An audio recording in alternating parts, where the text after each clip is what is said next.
Yo guys, Scram here, back with another Minecraft video. We're gonna learn how to build a kelp farm. Let's get into it.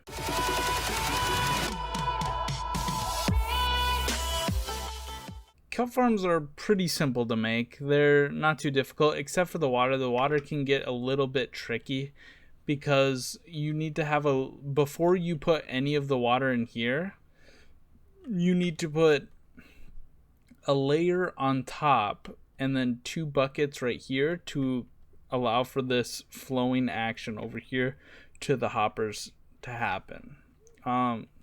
That's really only difficult part of the water. You also need to have it be too wide because the pistons, when they activate, they destroy the water source block in here, and items only float when there's a water source block.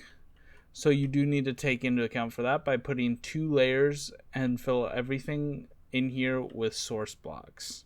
And the redstone is actually a pretty simple setup.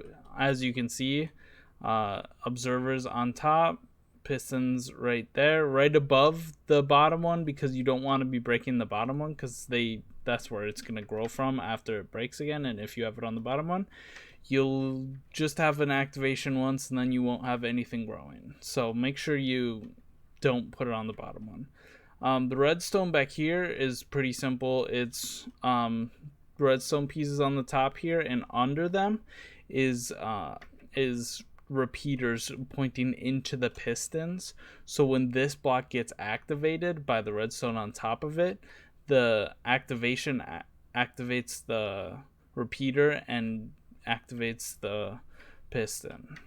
The biggest things for this though is I do have the growth rate increased right now, the random tick rate. I do have it increased.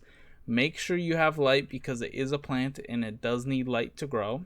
A big thing, like, you can throw blocks in here, like before you start planting stuff and you want to test the water, you can throw blocks in here, like here. Well, let's throw a block in here just to test and see if it does work. So as you can see here, it does work. Sometimes they do hit the hopper instead of going up over it, so you do have to wait for them to slowly come up and then make it in like that. But they do generally all come into here. With this design, there is a bit of an issue with a couple getting stuck up in here, but all you need to do is go in there every once in a while and fish her out. But it's not that big of a deal. It's just every once in a while one will kind of glitch into the block down here and hang out down here. But other than that, this actually is a pretty sweet setup for kelp, because you can also do this. Get a furnace and some hoppers. And let's get a chest too while we're at it.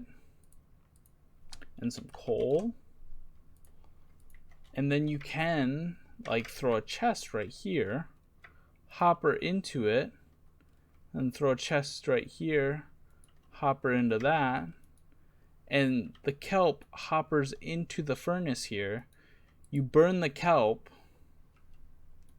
and it turns into the cooked kelp, which allows for you to make those dried kelp blocks. Yeah, it turns into dried kelp, and it allows for you to make those dried kelp blocks, which is a fuel source in Minecraft. So this is a way to make infinite amount of fuel as you make it. So the kelp output is actually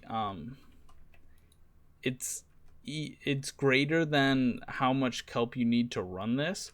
You just need to have an initial input of a fuel source to start this system going.